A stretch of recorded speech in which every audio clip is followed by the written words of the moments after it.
지금 사회적으로 굉장히 우울하고 뭔가 눌려있는 그런 상황 가운데 있기 때문에 더더욱 재밌는 이야기로 말씀을 시작을 하겠습니다. 그 어두운 곳을 굉장히 두려워하는 그런 아이가 있었습니다. 근데 어느 날 그 어머니가 이 아이를 가르치기 위해서 그 어느 날 밤이었는데 너 뒤뜰에 가가지고 빗자루 가져와 하고 심부름을 시켰어요. 그랬더니 이놈이 하는 이야기가 엄마 나 그것은 캄캄해서 싫어 무서워 하고 이야기를 했습니다. 그때 엄마가 가르치기를 야 이놈아 무섭긴 뭐가 무섭냐, 뒤뜰에도 예수님 계시지 않니? 예수님은 어디나 함께 계셔 하고 이야기를 했어요. 그랬더니 이놈이 뒷문을 빠꾸하게 열더니 하는 이야기가 예수님 거기 계시면은 빗자루 좀 갖다 주세요 하고 이야기를 했다는 겁니다. 여러분 이 아이가 어두운 곳을 두려워하는데 이 두려움은 그 아이만의 문제가 아니고 이 땅을 살아가는 모든 사람의 문제이기도 하는 겁니다. 지금 우리는 온 세상이 두려움 속에 빠져 있습니다. 무엇에 대한 두려움이에요? 코로나 바이러스, 우한 폐렴이라는 여기에 지금 두려움 속에 빠져 있는 겁니다. 특별히 우리 한국, 우리가 살고 있는 우리나라는 더 초긴장 속에 빠져 있고 매일매일 두려움 가운데 빠져 있는 것이 오늘 현실의 문제인 겁니다. 어제까지만 하더라도 확진자가 우리나라에 3,000명 이미 넘어버렸어요. 그리고 일일 확진자는 애당초 발생했던 중국보다도 더 많이 발생을 하고 있습니다. 세계에서 가장 확진자가 많아지는 그런 나라가 바로 대한민국이 되고 말았다는 것입니다. 그래서 세계적으로 이제 우리나라가 코로나 바이러스 이 일로 인해서가 인해가지고 왕따 되는 상황 가운데 있습니다. 벌써 72국에서 우리나라 사람들을 제한을 하기도 하고 금지하기도 합니다. 별일이 다 벌어져요. 신혼여행 갔던 사람들이 그곳에 구금당하기도 하고 또 같은 비행기가 다시 회항에 돌아와야 하는 그런 상황이 되기도 하고 정말 어이없는 어이상실하는 그런 문제는 원래 중국에서 이 우한 폐렴이 발생했잖아요. 그래도 우리나라는 안 막았어요. 그런데 이제 우리나라가 좀 우한 폐렴의 환자들이 많아져 가니까 중국에서 우리나라를 막고 있잖아요. 막아도 보통 막는 것이 아니고 정말 자존심 상하게 막는 이런 경우들이 얼마나 많이 발생하고 있는지 몰라요. 뉴스를 보면 막 속에서 우라가 터지는 거예요. 우리가 어떻게 했는데 자기들이 지금 이렇게 할 수 있어. 우리 교민들이 한국에 왔다가 돌아가게 되면 자기가 살던 집에 들어가지는 못하는 겁니다. 한국 사람들은 막 거기에 붉은 딱지를 붙여놔서 밖에 나오지도 못하게 만드는 막 이런 일들을 하는 이런 모습 속에서 우리 한국 사람들이 정말 국제적인 왕따가 되어 있는 바로 이런 현실, 참 이게 가슴 아픈 현실인 거죠. 우리나라의 상황을 이렇게 보게 되면 모든 게 멈춰버린 것 같아요. 아침에도 차를 타고 이렇게 오는데 거리에 차들이 도통 보이질 않는 거예요. 사람이 모이는 장소를 다 기피하니까 거리에 사람이 보이지 않냐고 직장들이 다 멈춰가고 공장들이 가동을 중단하는 학교까지도 이제는 계약을 연기하게 되는 막 이런 이 사회 자체가 이렇게 완전히 멈춰버린 것 같은 그런 이 사회가 되어가고 있는 거죠. 이런 상황 가운데서 우리가 지금까지 한 번도 경험하지 못한 지금 그런 경험을 하고 있습니다. 우리가 주일에 돼가지고 예배를 중단해 본 적이 있습니까? 예배를 한 번도 중단해 본 적이 없는 거예요. 근데 우리가 함께 모일 수가 없는 상황이지만 그래도 유튜브라도 함께 같이 하자. 그래서 유튜브로 지금 생방을 통해서 함께 예배를 하고 있는 겁니다. 이게 계속해서 이렇게 코로나 바이러스가 이렇게 확산되어 가고 있을 때에 어떻게 해서든지 우리가 주일 예배만큼은 지켜야 되겠다, 이런 마음으로 당일에 모여가지고 함께 은혜를 나눴던 것은 주일 예배 위에는 다른 것 전부 다 중단하자, 이렇게 결정을 내렸어요. 그런데 상황이 더 급박해 가고 있는 거예요. 그래서 할 수 없이 이제 당회원들과 함께 있는 단톡방으로 함께 그 의견을 나눴을 때 모든 당회원들이 전부 다 이구동성으로 주일 예배도 우리가 중단합시다 하는 이런 게 결정이 또 되어서, 그래서 우리가 그 차선의 방법으로 각 가정에서 유튜브로 이와 같이 예배를 하는 그런 예배를 드리자라고 해서 오늘 이와 같이 유튜브 방송으로 예배를 하고 있는 것입니다. 이렇게 주일 예배를 각 가정에서 이렇게 유튜브 방송으로 드리는 것은 먼저 교회에 사회적인 책임이 있기 때문에 그런 겁니다. 교회가 사회와 동떨어져 있는 것은 아니죠. 사회 속에서 함께 가는 것이 교회의 공동체인데, 지금 이 코로나 바이러스가 창궐해가는 그런 상황 가운데서 가장 우려하는 것이 바로 뭡니까? 그것은 사람들이 함께 모이는 것이죠. 여기서 계속 확산돼 가는 것이기 때문에, 그래서 이 주일이 되게 되면 수많은 사람들이 함께 모이는 이 교회의 모임, 이건 역시 코로나 바이러스의 확산에 진원일 수 있다는 것이죠. 교회는 세상에 빛이어야 되는 것이고 세상에 소금이 되어야 되는 거죠. 그런데 오히려 교회가 코로나 바이러스의 이 확산에 진원되어야 된다면 이건 소금도 아니고 빛도 아니고 하나님 영광을 가리는 그런 일일 수밖에 없기 때문에 이와 같은 결정을 하게 된 거고, 또 하나 이유가 있다면은 그거는 우리 성도들을 보호하기 위해서 그런 겁니다. 우리 성도들의 이야기를 들어보게 되면은 코로나 바이러스 확진자가 한 명이라도 생기게 되면 그 직장은 다 폐쇄당하는 거예요. 공장들이 가동이 멈춰버린 겁니다. 그래서 그 직장에서 주일날 교회 안 나가면 안 되니? 막 이런 공고들을 많이 하게 되고, 갔다 왔다 그런다면은 사람들이 기피하게 되고, 막 이런 현상들이 많이 발생한다는데, 이래서 교회 갈 수도 없고 안 갈 수도 없고 막 굉장히 괴로워하는 이런 분들이 있기 때문에 이들을 보호하기 위해서 이와 같은 결정을 하게 된 거고, 또 하나 가장 중요한 것은 우리 성도들의 하나됨입니다. 마음으로 깊이 생각할 때, 이 어려운 때에 우리가 함께 똑같은 방법으로 예배를 할 때 우리 교우들의 마음이 하나 되지 않겠는가. 이마 지난주도 보니까 그렇게까지 많은 확산은 아니었지만 이미 우리 성도들이 주일 예배를 참여를 못해요. 그래서 절반 가까이 결석을 하게 된 겁니다. 이번 주는 뭐 더하리라고 예상이 되는 거예요. 그렇게 되게 되면은 못 나오신 분은 못 나오신 대로 마음이 큰 부담이요 죄송스러운 마음을 갖게 되는 것이고, 또 나오시는 분들의 그 마음은 또 다른 마음이 될 것이고, 이러면 이런 과정을 지나가면서 마음들이 서로 분산되는 이런 마음이 될 수 있다는 생각을 하기 때문에, 이런 기회에는 하나님께서 또한 이게 우리에게 지혜를 주셔서 우리로 하여금 이것으로 인해 가지고 서로 마음이 분산되는 것이 아니라 하나 되게 하기 위해서, 그래서 이 주일 예배를 유튜브로 생중계하면서 가정에서 예배를 드리도록 그렇게 한 것입니다. 모쪼록 가정에서 지금 가족과 함께 이렇게 예배를 드리실 때인데, 그 예배의 그 자리에 주님의 임재하심이 함께하기를 축복합니다.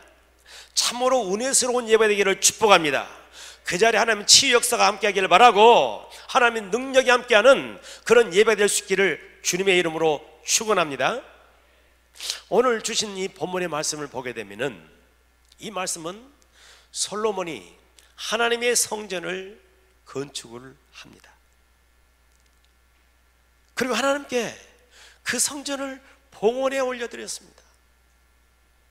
그때 하나님께서 솔로몬과 이스라엘 백성들에게 주었던 중요한 말씀이 오늘 본문 속에 들어있는 말씀이에요.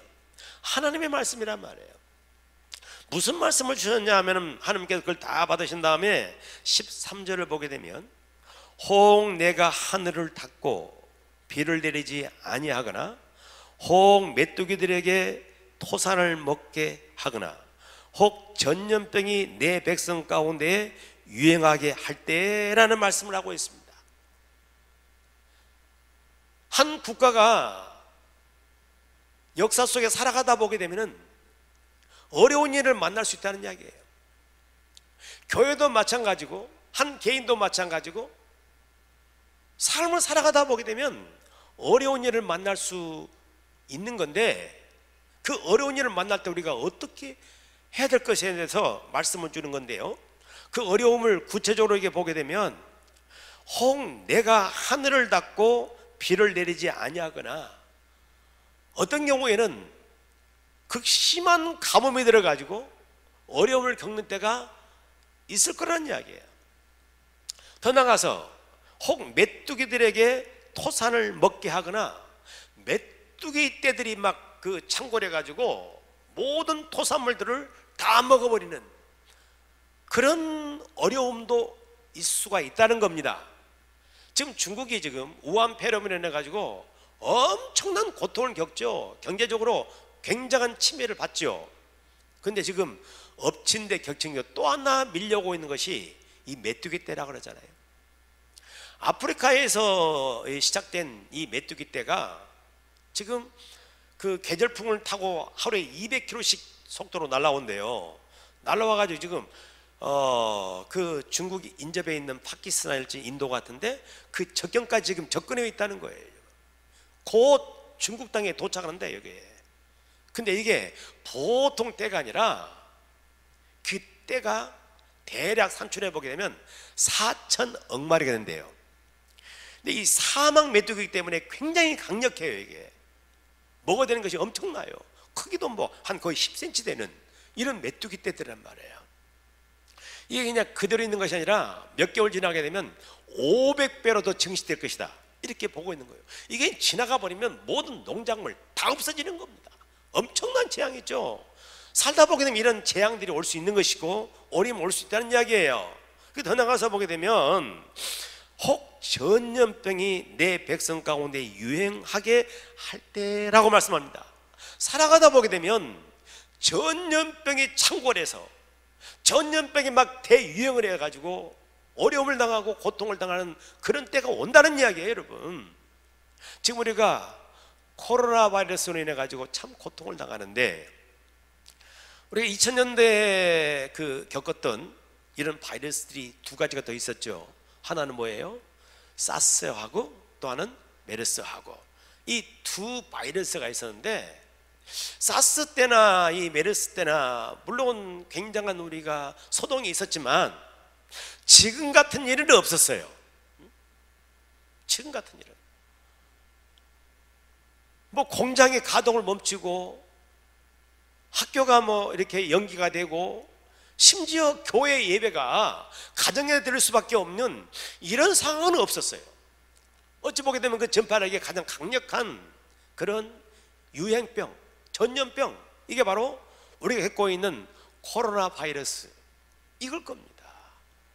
바로 이가 전염병이 유행할 때, 이렇게 유행할 때 어떻게 하라고 했느냐, 이걸 성경은 분명히 예측하면서 우리에게 말씀을 주고 있는 거예요. 우리가 어떻게, 그러면 전염병이 유행할 때 어떻게 해야 될 것이냐, 그 처방에 대해서 주님이 이미 말씀을 주셨는데 그게 바로 14절의 말씀인 겁니다. 우리 가정 안에서 함께 14절 읽어보겠습니다.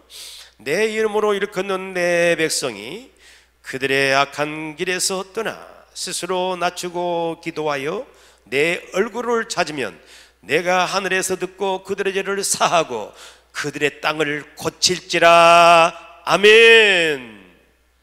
이와 같이 전염병이 대유행할 때 어떻게 하라고 말씀했느냐 하면은, 성경은 내 이름을 일컫는 내 백성이 그들의 악한 길에서 떠나라고 말했고 스스로 낮추라고 말씀하고 있습니다. 스스로 낮추라, 이 말씀이 무슨 말씀입니까? 겸손하라 하는 말씀인 줄로 믿습니다. 전염병이 막 창궐해 나갈 때 우리를 돌이켜오면서 우리를 더 겸손하게 자신을 낮추는 그런 삶을 살아가는 것이 하나님의 처방이라는 겁니다. 사실 우리가 생각해 보게 되면 사람이 얼마나 약한 존재입니까? 코로나 바이러스 눈에 보입니까? 이게 너무나 작은 입자, 볼 수도 없는 이 작은 건데 사람들이 이것의 두려움 속에서 전전긍긍 거잖아요. 전전긍긍. 그리고 이것으로 감염되게 되면 사람이 또한 죽어나가기도 하는 것이죠. 사람이 얼마나 약합니까? 메뚜기 때 그냥 우리가 옛날에 메뚜기 막 잡아먹고 그랬잖아요. 근데 이 메뚜기가 때를 이루고 오면은 그 앞에 사람들은 두려움에 빠질 수밖에 없고 사람의 삶이 망가지는 그런 일을 겪게 되는 것 아닙니까? 사람이 얼마나 약해요. 이 약한 그런 존재임에도 불구하고 조그마한 틈만 있으면 교만해지는 것이 사람이에요. 마치 놀이터에 가게 되면 두더지 게임이랑 한 게 있잖아요. 이거 뭐 삑 올라오면 망쳐 딱 때리면 저것도 삑 올라오고, 딱 때리면 저것도 삑 또 올라오고, 막 그러는 것처럼 조금만 틈만 있으면 우리 속에서 교만이 막 솟아 올라오는 거예요. 이게 이 사람의 모습인 겁니다. 그러므로 이런 전염병의 창궐에 갈 때 우리를 스스로 돌이켜오면서 하나님 앞에 자신을 낮추라는 것입니다. 겸손히 하라는 겁니다. 역사 속에 보게 되면 가장 큰 인류의 하나님의 심판과 재앙은 바로 뭡니까? 그것은 노아의 홍수 심판이었지 않습니까? 노아의 8가족을 빼고는 모두가 다 전멸해버리는 그런 엄청난 홍수의 심판 아니었습니까? 뭐 때문이었어요? 사람들이 교만해서, 그래서 죄악 속에 살아갑니다. 죄가 세상에 가득해요. 그래서 하나님께서는 세상을 심판하는 거죠.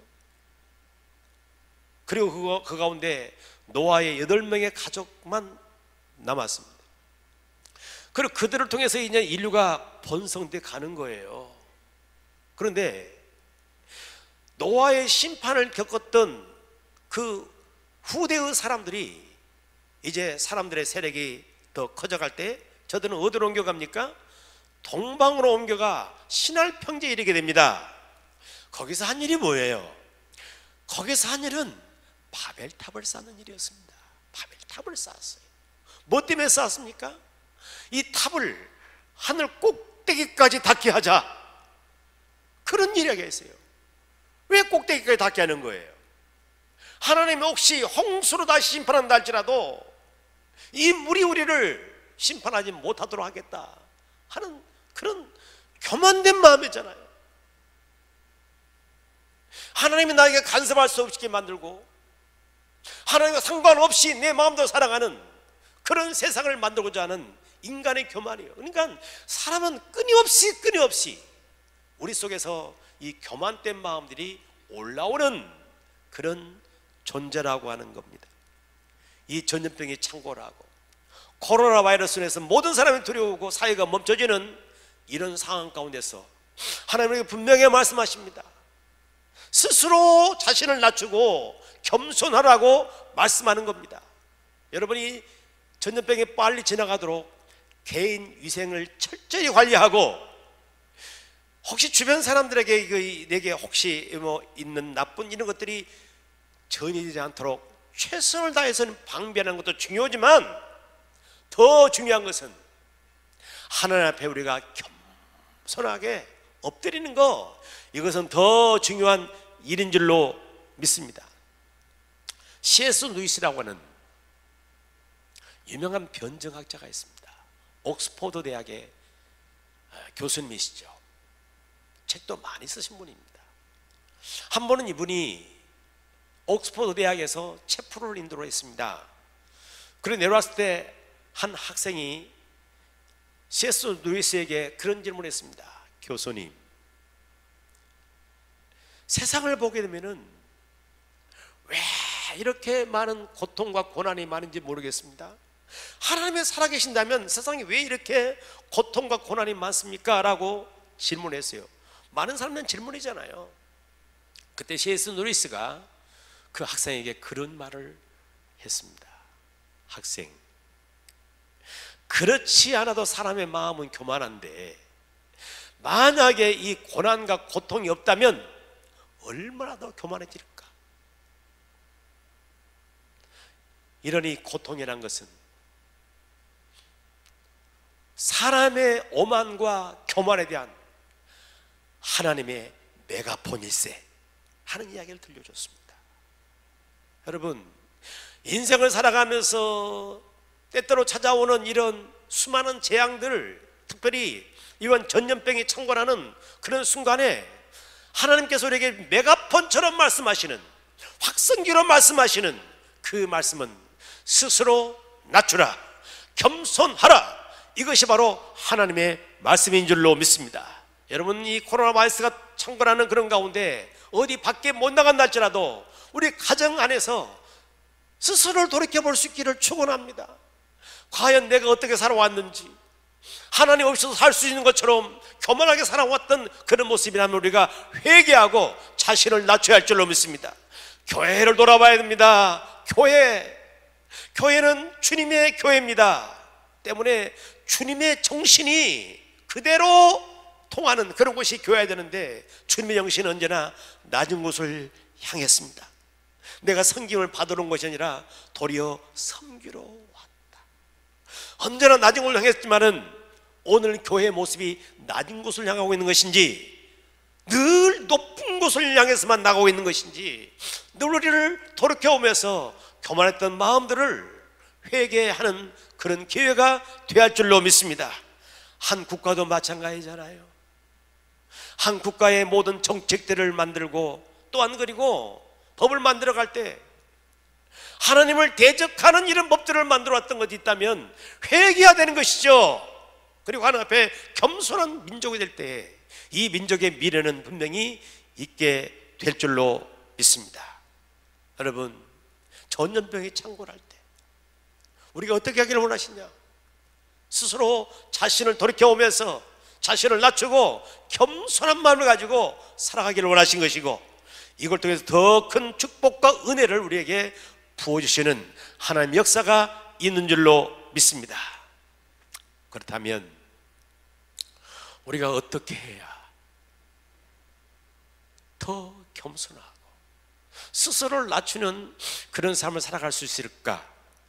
오늘 14절을 계속해서 보게 되면은 스스로 낮추고 기도하여 내 얼굴을 찾으면 이라고 말씀하는데, 여러분, 우리를 더 겸손하게 하는 것은 기도하는 것인 줄로 믿습니다. 기도함으로 하나님의 얼굴을 찾을 때에 우리의 마음은 더욱 겸손해질 수가 있다는 겁니다. 여러분, 겸손과 기도는 상관관계가 굉장히 커요. 다윗을 보게 되면 다윗은 정말 겸손한 사람이었습니다. 겸손의 주님을 따랐던 사람이에요. 근데 그가 왕이 됐습니다. 나라가 든든해서 가고 평안해질 때 그 마음에 교만이 밀고 올라오는 겁니다. 무엇을 통해 할 수 있습니까? 백성들이 지금 그 전쟁터에 나가가지고 전쟁을 치르고 있지만 다윗은 자기 궁궐 침실에서 낮 동안 뒹굴뒹굴하다가 저녁 때 그 옥상을 거닐고 있습니다. 그는 기도를 잃어버리고 있는 거예요. 지금. 기도를 잃어버릴 때 그 마음이 교만해지고 마음이 교만한 마음이 되질 때 그때 그에게 찾아오는 유혹이 목욕하는 여인을 옥상에서 내려다보게 된 겁니다. 그리고 그걸 절제를 못하는 겁니다. 내가 왕인데 이까지 그 일 못해? 이 정도 못해? 이런 마음이 들어오는 것이죠. 그리고 그 여인을 데려다가 범하게 되면서 자신의 삶에 엄청난 오점을 남기게 되는 거고, 한 가정을 파괴하게 되는 것이고, 나라를 힘들게 만드는 그런 삶을 살게 되더라는 것입니다. 여러분, 만약에 그 당시에 이 다윗의 마음속에 하나님을 향해 얼굴을 구하는 기도가 살아있었다고 한다면은 어찌 그 마음속에 있는 교만이 계속 준동할 수 있었을까요? 진정 하나님 앞에 기도하고 엎드리는 마음이 있었다고 한다면은 혹시 그런 유혹의 상황을 만난다 할지라도 그것을 이겨낼 수 있게 된다는 거죠.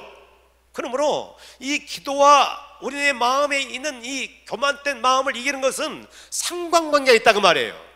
이 기도는 우리를 겸손케 하는 하나님의 능력인 줄로 믿습니다. 그러므로 우리가 이 전염병에 창궐할 때 우리가 더욱 겸손해야 되는 것이고 스스로를 낮춰야 되는 것인데 어떻게 하는 것이냐? 기도로 낮춰가는 것입니다. 사람은 기도 없이 살 수가 없는 존재들이에요. 왜 그러냐면은 그렇지 않아도 우리 마음이 교만한 사람들 아닙니까? 순간마다 교만이 차고 올라오는 거예요. 근데 거기다가 우리 마음의 교만을 더 부추긴 게 있잖아요. 이게 누구예요?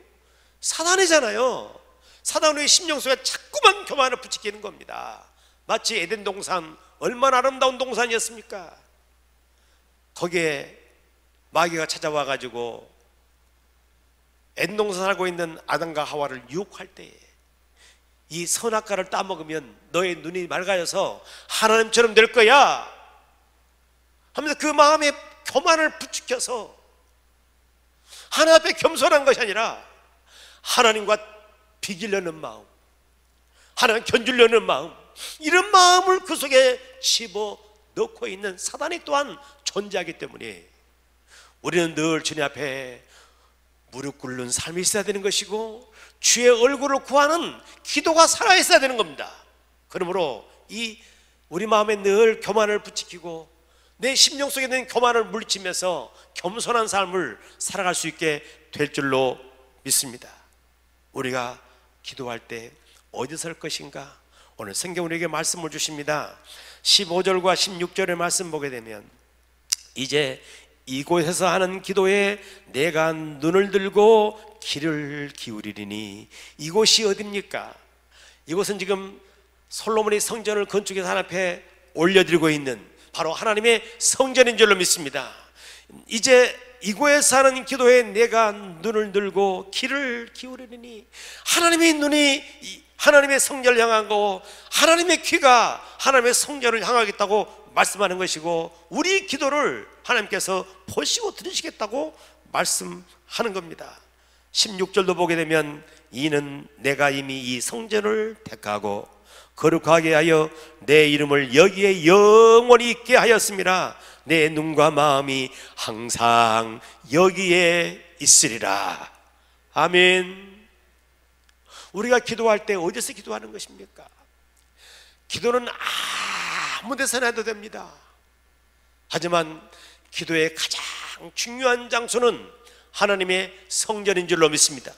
예수님께서 말씀하기를 내 집은 만민이 기도하는 집이다 라고 말씀을 하십니다. 하나님의 성전을 기도하는 곳으로 구별해 주신 줄로 믿습니다. 지금 우리는 이 코로나 바이러스 확산 때문에 성전을 마음껏 가까이 하지 못하는데 얼마나 여러분 갑갑하십니까? 하지만 있는 그 자리에서 기도를 멈추지 않기를 바라고 기도의 무릎을 꿇을 수 있기를 바라고, 그리고 여러분 마음이 주의 성전을 항상 향해 있기를 축복합니다. 그런 가운데 우리가 앞에 기도할 때 하나님 우리 기도를 들으신다라고 말씀하는 겁니다. 기도는 우리 마음의 교만을 물리치고 우리를 겸손케 하는 하나님의 능력인 줄로 믿습니다. 코로나 바이러스로 해가지고 교회를 가까이 할 수 없는 그런 상황, 사회도 마찬가지로 다 격리되는, 그래서 가정 안에만 머물 수밖에 없는 이런 상황, 얼마나 답답하고 또 얼마나 심심하고 무료할까, 이런 마음이 들면서 어떻게 하면 우리 교우들이 더 이 힘있게 더 행복하게 이런 어려움을 이겨나갈까 하는 생각을 하며 기도하는 가운데 하나님 분뜩 제 마음에 주신 게 바로 뭐냐면은 100일 동안의 성경 여행이에요. 이왕 밖에 못 나가잖아요. 그러니까 집안에 있는 그런 순간에 이번 기회를 선용해서 성경을 읽도록 겁니다. 그럼 얼마나 복이 되겠어요. 그래서 100일 동안 성경 읽기를 하는 겁니다. 이미 광고가 되어진 대로 내일 저녁부터입니다. 8시부터 밤 8시부터 9시까지 뭐 회식도 없고 막 그러니까 집에 빨리 들어올 건 아닙니까? 그러면 식구들끼리 함께 유튜브 생방송 앞에 모이십시오. 모이면 거기에 구역별로 2분씩 이제 낭독자가 세워질 겁니다. 그분이 그날 분량 내려고 이렇게 읽게 되면 여러분 눈으로 그걸 따라 계속 읽어 나가다 보게 되면 100일이면 성경 일독을 딱 맞추는 복된 역사 있게 될 줄로 믿습니다. 여러분 그때 성경을 읽으면서 얼마나 힘을 얻겠습니까? 상상만 해도 얼마나 감사한지 몰라요. 성경이 무슨 힘이 되는 것이고, 성경을 읽으면서 서로 온 가족들이 그저 TV 뉴스만 보고 뭐 다른 건 보면서 그냥 심란했던 이런 마음들이 얼마나 행복해지고 서로 하나가 되어지고 얼마나 멋진 일이 일어날 것인가 참 상상하면 행복해져요. 여러분 코로나 바이러스로 해가지고 참 많이 힘들어하지만은 하나님의 은혜로 더 힘있게 행복하게 이걸 극복해낼 수 있기를 축복합니다. 기도는 또 주의 말씀은 우리 마음의 교만을 깨뜨리고 우리를 겸손케 하는 그 능력입니다. 기도와 말씀으로 이 어려움을 이겨나가면서 더 복된 자로 나가기를 주님의 이름으로 축복합니다.